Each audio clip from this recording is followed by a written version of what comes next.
Tu pars au ski très prochainement et tu te demandes quels produits cosmétiques il faut amener avec toi. Eh bien je te dis tout dans cette vidéo, alors allons-y, c'est parti.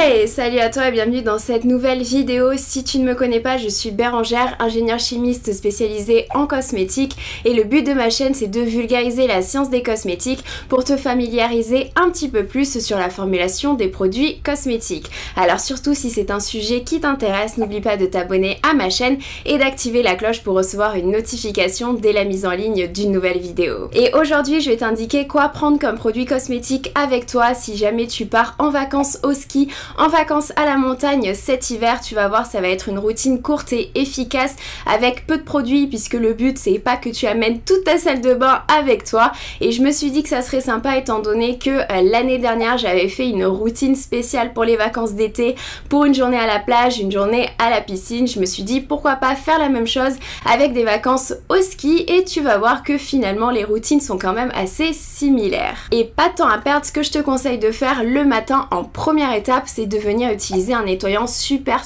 doux pour la peau et j'irai même jusqu'à te conseiller un produit de type lotion nettoyante puisque ce style de produit ça a deux avantages. Premièrement, ça va contenir des agents nettoyants qui sont normalement un petit peu plus doux puisque c'est pour vraiment nettoyer la peau légèrement. Normalement si le soir tu fais un bon nettoyage de peau et notamment un double nettoyage, ça sert à rien le matin de revenir bien nettoyer ta peau. Un nettoyant très léger ça suffit amplement.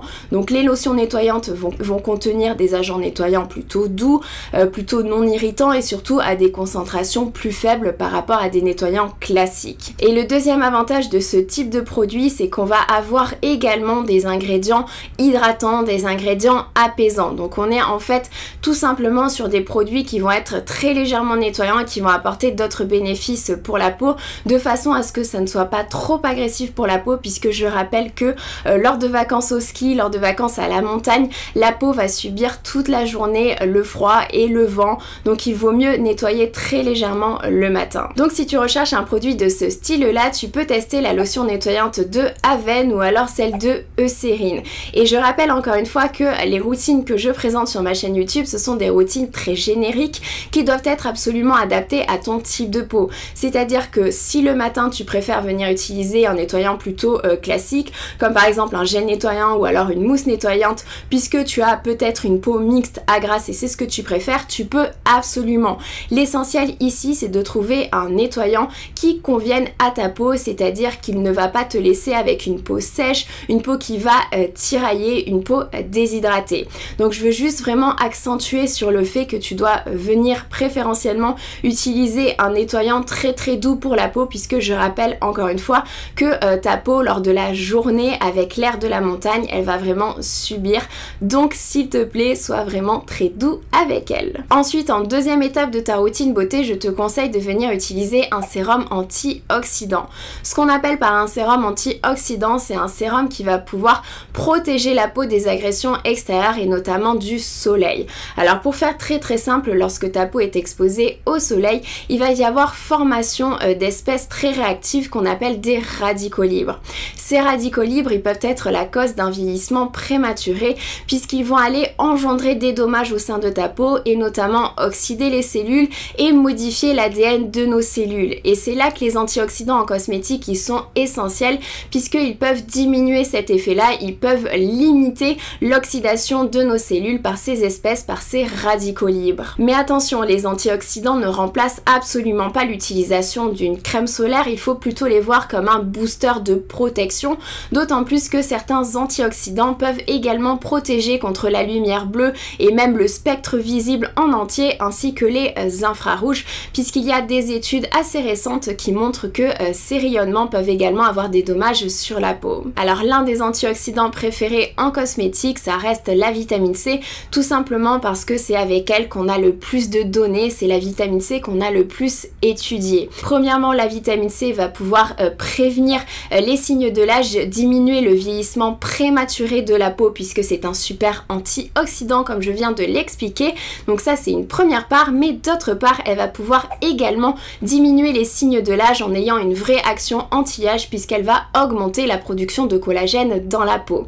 Et pour finir, la vitamine C permet également d'inhiber la production de mélanine, c'est-à-dire qu'elle va avoir un effet plutôt sur le teint, un effet éclatant, et elle va pouvoir diminuer les taches hyperpigmentées. Alors je sais que beaucoup pensent que la vitamine C, il ne faut pas l'utiliser le matin puisqu'elle serait photosensibilisante. En réalité c'est plutôt un mythe puisque les études montrent que la vitamine C a plutôt un effet photoprotecteur. Donc elle va vraiment booster la protection de ta peau lors de la journée. Donc si tu n'as toujours pas trouvé le Saint Graal, le produit à la vitamine C qui te convient, tu peux tout à fait tester celui des laboratoires Codaxial qui contient 10% de vitamine C pure dans une formulation que je trouve plutôt très hydratante puisque on retrouve notamment de l'acide hyaluronique. Et donc c'est ça qui me plaît avec ce sérum, c'est que on a à la fois un produit traitant avec la vitamine C et également un produit hydratant avec l'acide hyaluronique par exemple. Et pour information, la plupart des études qui sont réalisées sur la vitamine C sont faites avec des pourcentages compris entre 5 et 20%. Et ce que l'on sait, c'est que l'efficacité de la vitamine C, elle est proportionnelle avec son pourcentage. Donc plus tu as un haut pourcentage, plus elle est efficace. Mais attention, ça veut également dire que plus tu as un haut pourcentage, plus elle peut être irritante. Donc je trouve que 10% ça peut être un bon compromis entre efficacité et également avoir un produit qui n'est pas irritant pour la peau. D'ailleurs si tu ne tolères pas du tout la vitamine C, puisque par exemple tu as une peau très sensible, très réactive, dans ces cas là je te conseille plutôt de venir utiliser le sérum Survival Zero de Niod, qui est un super sérum antioxydant très complet en antioxydants mais qui ne contient pas de vitamine C, donc il convient tout à fait aux peaux même les plus sensibles. Ensuite, la troisième étape de la routine beauté du matin, c'est l'étape forcément de la crème hydratante, puisque l'hydratation ça reste la base en cosmétique encore une fois, et je vais pas faire durer le suspense plus longtemps. Bien entendu que la dernière étape de la routine beauté ça va être la crème solaire. Alors tu m'as peut-être entendu dire dans mes vidéos que selon ton type de peau tu peux tout à fait skipper la crème hydratante le matin et appliquer directement une crème solaire suivant le taux d'hydratation de ta peau tout simplement. Mais lors de vacances au ski, lors de vacances à la montagne, je te conseille vraiment de rester sur une application d'une crème hydratante et ensuite d'une crème solaire. Et la raison à cela elle est très simple, c'est que avec les températures basses, avec le faible taux d'humidité de l'air de la montagne, tu vas avoir potentiellement une barrière cutanée affaiblie et donc une peau qui va montrer des signes de rougeur, de tiraillement, de sécheresse. Donc je te conseille vraiment de rester sur l'utilisation d'une crème hydratante qui va pouvoir apporter un petit peu de confort à ta peau et qui va également permettre de te protéger un petit peu du froid et aussi du vent. Bien entendu, il faut que tu restes sur une crème hydratante adaptée à ton type de peau, mais je répète encore une fois, c'est très probable que à la montagne, tu aies une peau un petit peu plus sèche par rapport à d'habitude, donc n'hésite pas à partir sur un produit peut-être un petit peu plus riche. Et concernant ton choix au niveau de la crème hydratante, eh bien, je vais te dire exactement ce que j'ai dit dans ma vidéo sur les 3 étapes pour bien hydrater ta peau. L'essentiel, c'est tout simplement de tester des crèmes hydratantes. Il en existe plein en fonction de ton budget. Alors je rappelle que ça sert à rien de dépenser des centaines d'euros dans une crème hydratante, elle ne va pas hydrater encore plus ta peau, donc reste sur une marque qui convient à ton budget, une marque que tu aimes tout simplement, et teste une crème hydratante chez eux et puis tu vois si elle te convient ou non. Il n'y a pas de secret, il va falloir tester pour trouver la crème hydratante qui te convient. Et sans trop de suspense, la dernière étape de ta routine beauté le matin, ça doit être forcément la crème solaire. Alors je vais pas m'épiloguer énormément de temps sur le sujet puisque j'en ai déjà parlé. Le soleil c'est la cause numéro 1 du vieillissement cutané, donc si tu veux diminuer, si tu veux prévenir les signes de l'âge, forcément la crème solaire c'est au quotidien. Mais ça tu le sais normalement, et puis si jamais t'es nouveau sur ma chaîne, tu as plein de vidéos qui traitent de ce sujet-là sur ma chaîne YouTube. Mais ici, je vais surtout insister sur 2 choses. La première chose, c'est que les UVB qui sont émis par le soleil, eh bien, ils varient selon la latitude et selon la saison. C'est-à-dire que plus on se rapproche de l'équateur, plus il va y avoir d'UVB, et que forcément, en été, il y a beaucoup plus d'UVB que en hiver.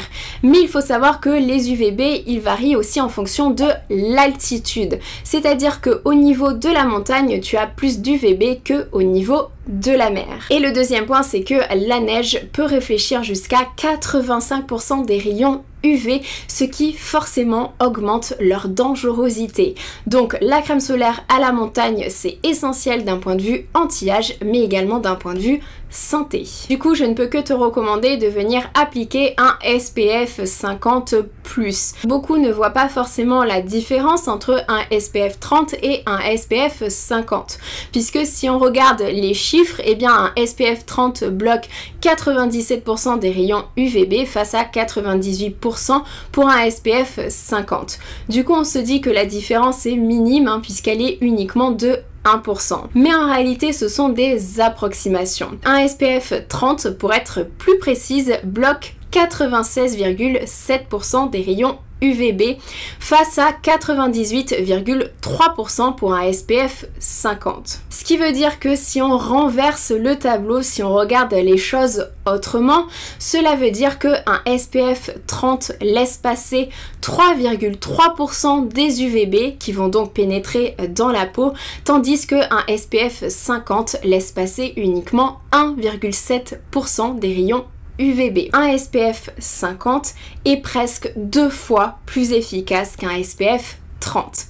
Et ouais. Et bien entendu qu'il ne faut pas oublier que la protection solaire dépend également de la quantité que tu viens appliquer.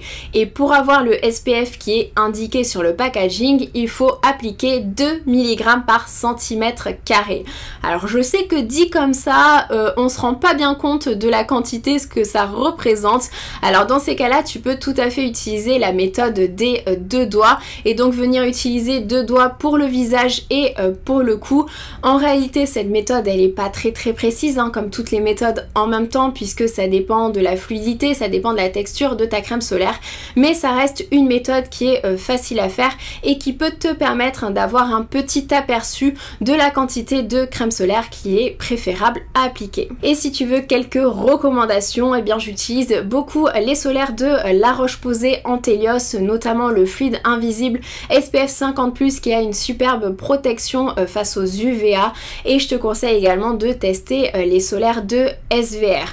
Alors j'en profite également pour te dire que je vais essayer de tester un max de crème solaire d'ici cet été pour pouvoir faire une petite revue sur les meilleurs produits solaires que j'aurai testés. Et pour finir, il ne faut bien évidemment pas oublier les lèvres. Alors j'avoue que j'en parle très rarement puisque je suis une très mauvaise élève à ce sujet-là, pour être tout à fait honnête, mais les lèvres sont en fait soumises également aux mêmes problématiques que le visage, donc c'est essentiel de venir protéger ses lèvres face au soleil notamment. Donc tu peux tout simplement utiliser un stick ou alors un baume à lèvres SPF 50 comme par exemple celui de La Roche-Posay Antelios. Donc voilà pour ta routine beauté du matin, et bien entendu je te conseille aussi de venir réappliquer ta crème solaire au cours de la journée, puisque une crème solaire, pour fonctionner, en fait elle doit former un film solaire à la surface de ta peau. Et le souci, c'est que lorsque tu vas bouger, lorsque tu vas transpirer, lorsque tu vas sourire, lorsque tu vas te toucher et éventuellement tomber sur la neige, et bien tout cela, ça va impacter ce film solaire et donc ta protection va être diminuée. Donc c'est très important que tu viennes réappliquer au cours de la journée ton produit solaire. Ensuite, concernant la routine beauté du soir, et bien forcément la première étape, c'est l'étape du nettoyage, et je te conseille de venir utiliser plutôt un nettoyant de type gras, comme par exemple le baume Sensifine de SVR, pour la même raison que d'habitude, c'est que ce type de nettoyant, ça va permettre d'éliminer efficacement la crème solaire sans forcément agresser la peau. Et ça peut largement suffire d'ailleurs pour bien nettoyer ta peau, mais si tu es maquillée ou alors si tu viens de te réappliquer un produit solaire assez récemment, je te conseille quand même, si possible, de faire un double nettoyage de peau, et dans ces cas-là de venir utiliser par exemple le même nettoyant que tu as utilisé le matin. Tu peux également utiliser un nettoyant différent, mais je te conseille encore une fois de rester sur un nettoyant vraiment très doux, pas forcément un nettoyant extra purifiant, puisque je rappelle que la peau toute la journée elle a subi les agressions de l'environnement extérieur, le soleil, le vent, le froid, donc il faut vraiment éviter de l'agresser, puisqu'elle a même subi les changements de température à mon avis avec les radiateurs et la cheminée, donc vraiment sois très doux encore une fois avec ta peau. Et ensuite après le nettoyage de ta peau, eh bien je te conseille tout simplement de venir utiliser le même sérum antioxydant que tu as utilisé le matin, tout simplement parce que les antioxydants ils sont essentiels la journée pour avoir un effet un petit peu photoprotecteur, donc booster la protection de ta peau face à l'environnement extérieur. Et bien la nuit ils vont également pouvoir aider ta peau à réparer les dommages. Et pour finir ta routine, bien entendu qu'il nous reste l'étape de la crème hydratante, puisque c'est vraiment essentiel de venir apporter ce côté hydratation, ce côté confort à ta peau.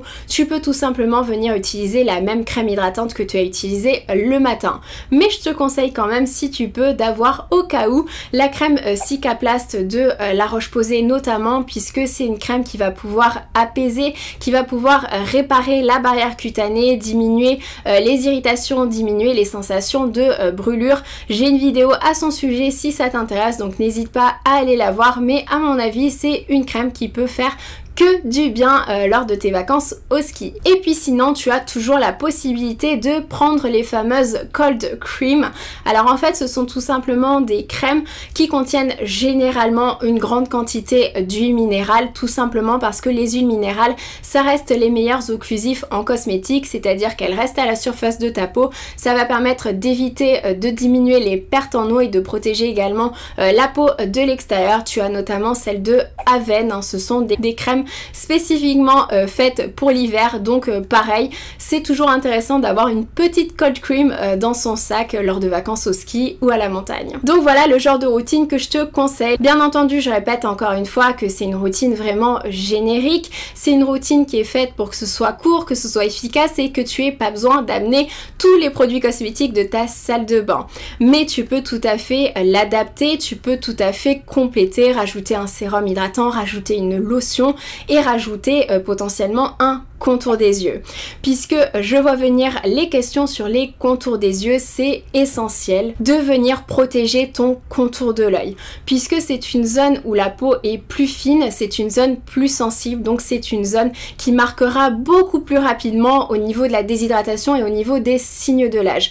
Donc c'est essentiel que tu viennes également protéger ton contour de l'œil. Les produits que j'ai cités dans cette vidéo peuvent tout à fait être appliqués sur le contour de l'œil si jamais c'est possible, puisque je répète encore une fois, ton contour des yeux, la peau est plus fine, donc c'est une zone plus sensible, donc tous les produits visage ne conviendront pas forcément. Je te renvoie à ma vidéo à ce sujet qui va un petit peu tout expliquer, si oui ou non tu as besoin d'un contour des yeux, mais quoi qu'il en soit, si jamais tu ressens le besoin, si jamais tu préfères avoir un produit spécifique contour des yeux, tu peux absolument. L'essentiel à retenir, c'est que ton contour de l'œil, tu dois également en prendre soin comme tu fais pour le reste de ton visage. Bref, c'est fini pour aujourd'hui, donc je te fais plein de bisous, surtout prends soin de toi, skie bien, mais fais très attention quand même. On se dit à la prochaine, ciao!